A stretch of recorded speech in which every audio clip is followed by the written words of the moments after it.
Hello मेरे friends, tiger is back. और काफ़ी दिनों बाद बीच में मैंने 2 वीडियोस डाली कि मैं आ रहा हूँ, और भी एक और वीडियो डाली कि मेरी स्टोरीज अब चालू हो जाएंगी। फाइनली वो दिन आ गया दोस्तों। 2 दिन पहले है ना, मेरी सिस्टर ने मुझे अचानक विश किया हैप्पी ब्रदर्स डे। मतलब ब्रदर्स डे आज तक कभी ऐसा था नहीं, पर आजकल ये सब इंटरनेशनल ट्रेंड्स बहुत चल रहे हैं जहाँ पे पता नहीं कौन कौन से दिन होता है। तो मेरे को बड़ी खुशी हुई, ऐसा कुछ अलग से डे। मेंस डे भी कहाँ आके चला जाता है पता नहीं चलता, ब्रदर्स डे मतलब चलो थैंक्स बोल के वो तो ख़त्म हो गया, बस एक छोटी सी फॉर्मेलिटी रहती है, पर अच्छा लगता है। पर मेरे को एक कहानी याद आई है जो मैं आपसे शेयर करना चाहता हूँ। ये कहानी में भाई बहन ही है, पर ये कहानी किस चीज़ की है कि भाई क्यों बहुत बार लोग बोलते हैं ना कि हम सब लोग हमारे से गलत करते हैं, हमारे संग ख़राब करते हैं, तो हम दूसरे के संग क्यों अच्छा करें। तो उससे रिलेटेड कुछ कहानी है। कहानी कुछ इस तरह से है। एक बार छोटा सा बच्चा 6 साल का अपनी बहन जो 4 साल की थी, वो लोग मार्केट में जा रहे थे। ऐसे मतलब घर के पास ही जो मार्केट रहता है वहाँ से ऐसे गुजर रहे थे काम से। तो वो चल रहे थे साथ साथ में, हाथ नहीं पकड़ रखा था। तो अचानक भाई ने देखा कि अरे मेरी बहन कहाँ है, बाजू में क्यों नहीं। उसने पीछे मुड़ के देखा तो उसकी जो बहन है वो एक दुकान के आगे खड़ी हो गई थी। तो उसने जाके पूछा कि क्या हुआ बहन, तुम क्यों खड़ी हो। तो वो उसने डॉल की तरफ इशारा किया कि भाई मेरे को ये डॉल चाहिए, गुड़िया चाहिए। तो उसको लगा वो एक बड़ा भाई एकदम ऐसे कि हाँ चलो मेरी बहन ने कुछ मांगा है, मैं बड़ा भाई हूँ, मैं दिलाऊंगा इसको। बच्चे तो क्या है, नादान होते हैं, तो मैं दिलाऊंगा। वो उसने डॉल उठाई, अपनी बहन को दे दी और फिर गया दुकानदार के पास, काउंटर के पास। अब दुकानदार जो बंदा था वो देख रहा था ये सब सिनेरियो कि लड़की खड़ी हुई, भाई आया सब।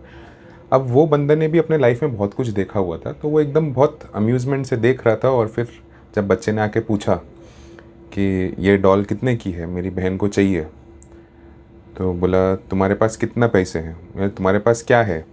तो उसने अपने जेब से है ना बहुत सारे शेल्स निकाले, शंख जो होते हैं जो अपने को नदी किनारे या समुद्र किनारे मिलते हैं ना, तो वो उसने बहुत सारे जमा कर रखे थे अपने जेब में। वो सब निकाले और वो उस काउंटर को दे दिए। बोला ये लो। अब है ना वो काउंटर पे जो बंदा था, जो ओनर था, वो है ना बहुत समझदार था। जैसे मैंने आपको पहले कहा, उसने भी अपने लाइफ में बहुत कुछ देखा हुआ था। तो वो अ, इस तरह से गिनने लगा शेल्स को जैसे पैसे होंगे। तो वो जो गिन रहा था ना, तो थोड़े चेहरे पे सीरियसनेस, 1 2। तो लड़का थोड़ा सा सहमा, ऐसे पूछने लगा क्यों, कम है क्या। तो बोला नहीं नहीं, ये तो इसकी एक डॉल की जो कीमत है उससे भी कहीं ज़्यादा आपने मुझे दे दिया है। और उसने उस बच्चे को है ना थोड़े शेल्स रिटर्न कर दिए और बाकी के अपने पास रख दिए। और एकदम भाई एकदम हाँ चलो मैंने मेरी बहन को दिलाया ऐसे करके, और एकदम खुशी खुशी दोनों भाई बहन चले गए। अब ये सब वो जो ओनर था दुकान का, उसका नौकर देख रहा था। बोला सर आपने ऐसा क्यों किया, ये थोड़े से शेल्स के अगेंस्ट में आपने ये गुड़िया कैसे दे दी, ये डॉल कैसे दे दी। तो उसने बोला ये आज बच्चा है, इस बच्चे को पैसा क्या है, पैसे की कीमत है, इस सब की चीज़ की जानकारी नहीं है। पर उसने अपने इनोसेंस में कि भाई मैं मेरी बहन के लिए कुछ करूं, और उसने इसको उसके लिए बहुत वैल्यूबल है। हमारे लिए चाहे ये शंख की कुछ कीमत हो ना हो, पर उसके लिए ये शंख बहुत वैल्यूबल थे, उसने एक एक करके जमा किए हुए थे। तो आज उसको, तो उसने बहुत अच्छा फील किया जब उसने अपनी बहन को कुछ दिलाया। आज उसको भले ही समझ में ना आए, पर जब वो बड़ा होगा और वो ये चीज़ याद आएगी उसको, तो उसको पता चलेगा कि नहीं, कि किसी ने तो उसको उस समय पे इस तरह से हेल्प की जब वो सोच भी नहीं सकता था, वो तो नादान था ना। इसलिए तो उसके अंदर वो अच्छाई जागेगी और वो भी फिर किसी के लिए अच्छा करेगा। अगर हम दुनिया में अच्छा देंगे तो और अच्छाई बढ़ेगी, और अगर हम दुनिया में गलत चीज़ें और गलत व्यवहार देंगे तो वो चीज़ बढ़ेगी।